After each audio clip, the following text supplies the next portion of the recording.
This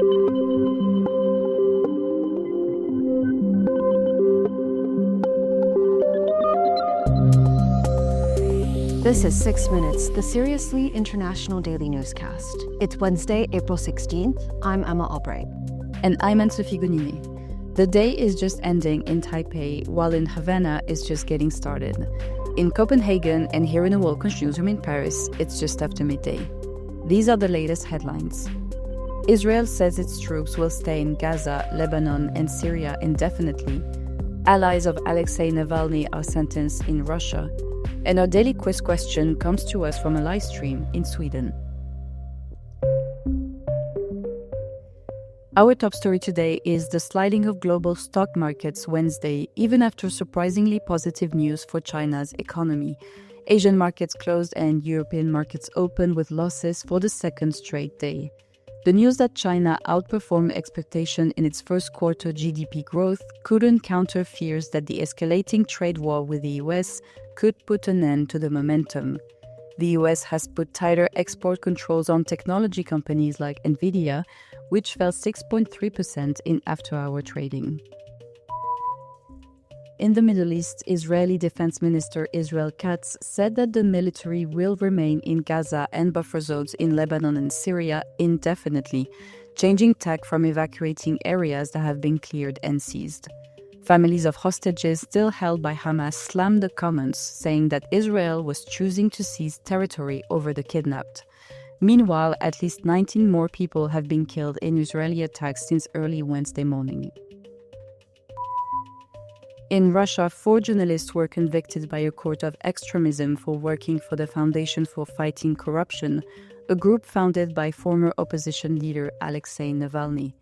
The organization is labeled by the Russian government as an extremist group, but the journalists maintained their innocence and argued that they were facing prosecution simply for doing their jobs.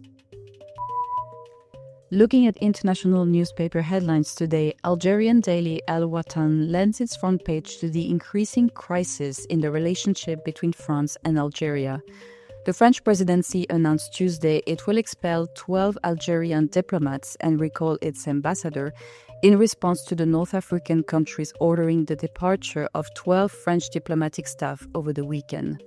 This comes after Algeria protested against France's indictment of 3 Algerians, including a consular official, on suspicion of involvement in the 2024 kidnapping of Algerian opposition activist Amir Boukors in a Paris suburb.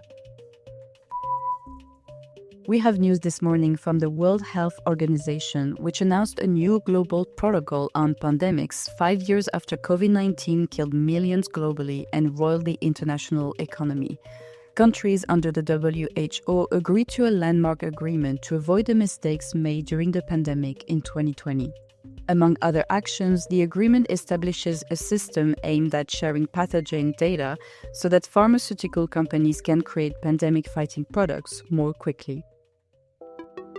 Our More Than a Minute feature takes a look at the particularity of love in times of war. In Ukraine, after 3 years of war, every weekend sees soldiers coming back from the front, exiled women returning home, and couples reuniting. But in one restaurant in central Kyiv, singles are also meeting to try to find love in speed dating marathons. It's part of what some have called Ukraine's love crisis.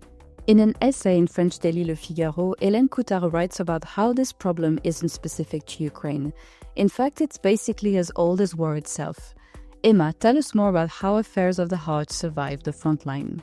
Researchers and historians often look at World War I as a good example of love during war. At the time, postal services were free, so nearly 6 million letters were sent between soldiers and civilians back home. People may even have been more willing to confide in each other via these letters than in person, especially men, whose letters often speak of emotions in a way that was quite rare at the time. How has the evolution from letters to more modern ways of mating and dating changed in war times? Coming up to the present day, we're seeing a revolution with dating apps. For people living near the Israel-Lebanon border, where GPS services are jammed and locations are randomized, some people say they were encouraged by the experiences they had meeting people from the other side through the apps. But others say the interactions were more complicated and too often ended up talking with people who were provocative and unsympathetic. In Ukraine, soldiers avoid using dating apps so as to not reveal their positions to the Russians. only turning their cell back on as soon as they move away from the front line. And the couples that have already found love show up at the Kramatorsk station, the last stop before the front. Every day when the train from Kyiv gets there, women come and meet their soldier boyfriends for a few hours. Flowers on the platform sell like hotcakes, with the most popular bouquet, yellow and blue, the colors of Ukraine.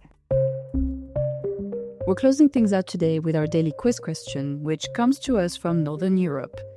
A widely anticipated live stream has launched from Sweden. What is the live stream filming? A. Snow melting. B. Paint drying. C. A very tall candle burning. Or D. A moose migration. The correct answer is D. Millions are expected to tune into an annual Swedish live stream of the Great Moose Migration. Public broadcaster SVT has been streaming the around-the-clock live stream for several weeks each year since 2019, and last year more than 9 million people tuned in to see the animals cross the Angerman River in northern Sweden to get to pastures where they will graze in the summer. That's the latest from around the world. If you like this podcast, we'd really appreciate it if you could help us out with a follow, share, and a 5-star rating on your preferred podcasting platform.